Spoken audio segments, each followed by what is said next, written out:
الحمدللہ رب العالمین والصلاة والسلام علی رسولہ محمد وعلی آلہ واصحابہ اجمعین۔ معزز سامعین، پیش خدمت ہے درس حدیث نمبر 3 مشکات المصابیح سے حدیث اور اس کے راوی کا تعارف۔ وعن ابی ہریرہ رضی اللہ عنہ قال قال رسول اللہ صلی اللہ علیہ وسلم الایمان بضع و سبعون شعبۃ فافضلها قول لا الہ الا اللہ وادناها اماطۃ الاذى علی الطریق والحیاء شعبۃ من الایمان متفق علیہ۔ حضرت ابو ہریرہ رضی اللہ تعالی عنہ فرماتے ہیں کہ فرمایا نبی صلی اللہ علیہ وسلم نے ایمان کی چند اور 70 شاخیں ہیں، یعنی 70 سے بھی زائد شاخیں ہیں، اور ان سب میں اعلیٰ بات یہ ہے کہ یہ کہے بندہ اللہ کے سوا کوئی معبود نہیں، اور سب سے ادنا درجہ تکلیف دہ چیز راستہ سے ہٹانا ہے، اور غیرت بھی ایمان کی شاخوں میں سے ایک شاخ ہے۔ حدیث پاک میں 3 چیزیں بیان ہوئیں۔ سب سے پہلے کہ ایمان کے 70 سے زائد شعبے ہیں۔ شعبہ سے مراد شاخ ہے، جیسے درخت اس کی بہت ساری شاخیں ہوتی ہیں، اسی طرح ایمان کی بھی 70 سے زائد شاخیں ہیں کہ سب سے افضل کیا ہے؟ لا الہ الا اللہ کہنا۔ یہ کلمے کا ورد سب اوراد میں سے بہترین افضل ترین ورد کلمے کا ہے۔ اور تیسری چیز، سب سے ادنا تکلیف دہ چیز کو راستے سے ہٹانا ہے۔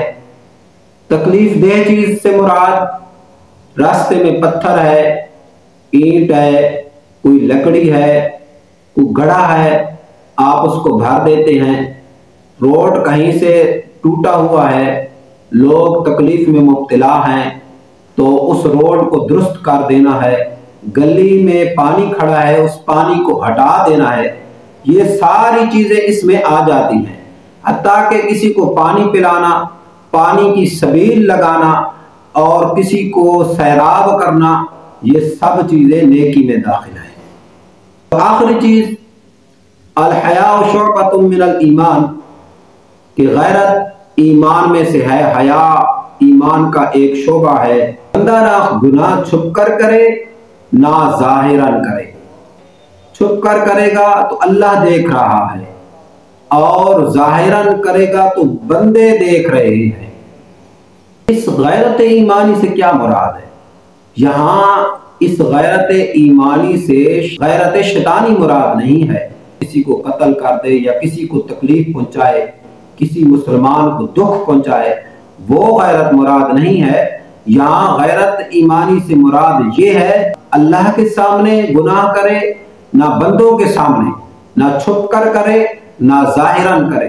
چھپ کر کرے گا تو اللہ تعالیٰ تو ہر جگہ دیکھ رہا ہے، اور فرشتے بھی دیکھ رہے ہیں، اللہ کا رسول بھی دیکھ رہا ہے، اور ظاہراً اس لیے نہ کرے کہ بندے دیکھ رہے ہیں۔ اب چلتے ہیں راوی کے تعارف کی طرف۔ حضرت ابو ہریرہ رضی اللہ تعالی عنہ نے اس حدیث کو روایت کیا ہے۔ آپ کا نام کفر میں عبد الشمس اور اسلام میں عبد الرحمن بن صخر دوسی ہے۔ خیبر کے سال یعنی غزوہ خیبر کے سال اسلام لائے، 4 سال سفر و حضر میں حضور سرور دو عالم صلی اللہ علیہ وسلم کے ہمراہ سایہ کی طرح رہے۔ آپ کو بلیوں سے بڑا پیار تھا، حتیٰ کہ ایک بار آستین میں بلی لے کر رسالت مآب صلی اللہ علیہ وسلم کی خدمت اقدس میں حاضر ہوئے تو حضور نے فرمایا کہ تم ابو ہریرہ ہو، یعنی بلیوں والے ہو۔ تب سے آپ کی کنیت مشہور ہو گئی۔ مدینہ منورہ میں 35 ہجری میں وفات پائی اور جنت البقیع میں دفن ہوئے۔ 87 سال عمر پائی۔ غضب کا حافظہ تھا۔